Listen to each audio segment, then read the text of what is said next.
دعا قبول ہو۔ جو شخص رات کو کسی وقت بیدار ہو کر یہ کلمات کہے تو اسے بخش دیا جاتا ہے۔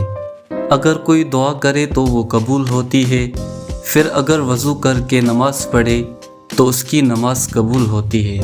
لا الہ الا اللہ وحدہ لا شریک لہ لہ الملک ولہ الحمد وہو علی کل شیء قدیر سبحان اللہ والحمد للہ ولا الہ الا اللہ واللہ اکبر ولا حول ولا قوۃ الا باللہ العلی العظیم رب اغفر لی۔ مزید وظائف کے لیے پیج کو فالو بھی کر لیں۔